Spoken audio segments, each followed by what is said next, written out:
आपका अपना channel India A1 news, जो रखे आपको A1। साथियों, पर हेरा फेरी से ना जाए, वही आज दिल्ली में हो रहा है।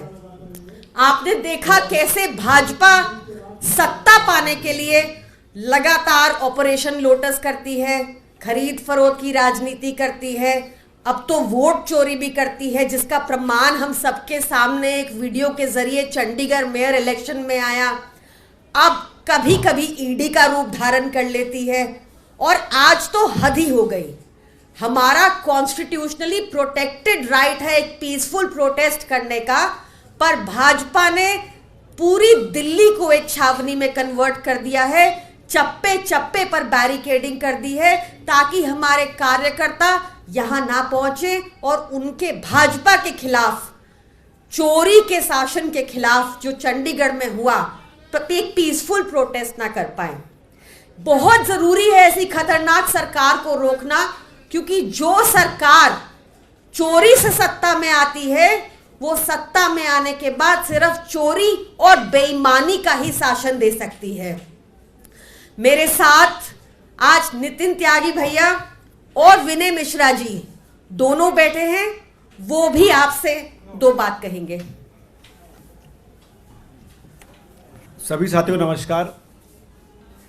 साथियों, आज से 2 दिन पहले आपने देखा होगा जब बजट सेशन शुरू हो रहा था तो इस देश के प्रधानमंत्री बड़ी बड़ी बातें और बड़ा बड़ा भाषण दे रहे थे और लोकतंत्र की चीरहरण की बात कर रहे थे। मुझे लगा जब वो लोकतंत्र की चीरहरण की बात कर रहे थे तो वो चंडीगढ़ की बात कर रहे थे, बिहार की बात कर रहे थे, झारखंड की बात कर रहे थे, मध्य प्रदेश की बात कर रहे थे, कर्नाटक की बात कर रहे थे, गोवा की बात कर रहे थे। जिस तरीके से चंडीगढ़ में आपने देखा कि कैमरे के सामने वोटों की डकैती हुई, इस देश का बच्चा बच्चा मैथ्स पढ़ता, गणित पढ़ता और जानता है कि 20 नंबर 16 नंबर से ज़्यादा है। 20 नंबर का अलायंस वाली पार्टी इंडिया अलायंस चुनाव हार जाती है, उसका मेयर नहीं बन पाता, और 16 वोट वाली पार्टी का मेयर बन जाता है। कैमरे के सामने 8 वोट कैंसिल किए गए और 8 वोट कैंसिल करा के बीजेपी का वहाँ मेयर बना दिया गया।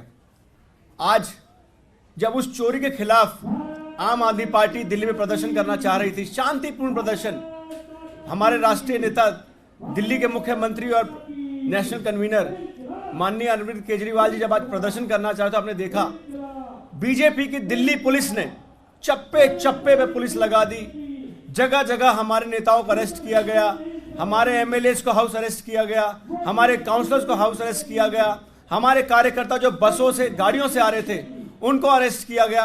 और आज मैं एक बात और कहूंगा कि आज जो इन्होंने दिल्ली पुलिस के माध्यम से दिल्ली में अराजकता फैलाई है, उसका जिम्मेवार अगर कोई है तो भारतीय जनता पार्टी है। अब मैं मेरे दिल्ली वासियों से एक अपील करना चाहता हूं, उनसे माफ़ी भी चाहता हूं। आज भारतीय जनता पार्टी की वजह से हमारे जितने बच्चे स्कूल में लेट पहुंचे, आज हमारे जो ऑफिस में काम करने वाले लोग हैं वो दफ्तर में लेट पहुंचे, क्योंकि बीजेपी ने दिल्ली पुलिस को इंस्ट्रक्शन दे दिया था कि आज दिल्ली के लोगों को घर से निकलने नहीं देना है। क्योंकि सबको पता है आम आदमी पार्टी आज दिल्ली के हर घर में पहुंच चुकी है, दिल्ली का हर एक नागरिक आम आदमी पार्टी को प्यार करता है, तो वो चाहते नहीं थे कि दिल्ली के लोग आज घर से निकले।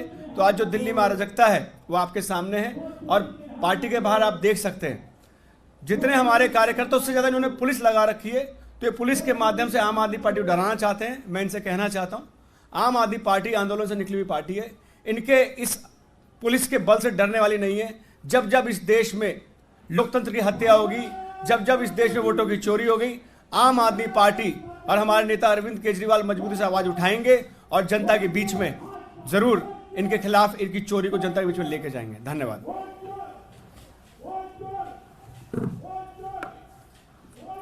सभी को नमस्कार। जो आज दिल्ली के अंदर हो रहा है, अगर आप आम आदमी पार्टी के दफ्तर की तरफ से बाहर निकलेंगे तो उल्टे हाथ की तरफ चलेंगे तो 4 बैरिकेड एक के बाद एक लगे हुए हैं, 4। सीधे हाथ की तरफ चलेंगे तो 3-4 इधर भी लगे हुए हैं। किसी भी तरीके से लोग यहाँ ना पहुँच जाएं, लोग इकट्ठे ना हो पाएं, उनको हर जगह पे रोका गया। हमारे कुछ विधायक साथी दीवारें फांद के किसी तरीके से अपने ऑफिस से निकल के आए हैं। इतना बुरा हाल करा हुआ है, हर एक को, किसी को उसके ऑफिस में रोका हुआ है, किसी को उसके घर पे रोका हुआ है, कहीं पे बसों को रोक दिया। बसें जो हैं थाने के अंदर, जब इन्फॉर्मेशन थी, परमिशन थी, और एक हमारा राइट है, उस राइट को हम लोग नहीं जस्टिफाई कर पा रहे, हम लोग नहीं कर पा रहे कि जो हम शांतिपूर्ण एक प्रोटेस्ट कर दें, जो गुंडागर्दी पूरे देश के सामने चंडीगढ़ के इलेक्शन के अंदर हुई है। पर आप सबके माध्यम से एक बात मैं कहना चाहूंगा कि अगर आपके पास के घर में कुछ गलत हो रहा है और आप चुप बैठे हो तो अगला नंबर आपका भी आ सकता है। ये भारतीय जनता पार्टी ने सिद्ध करा है।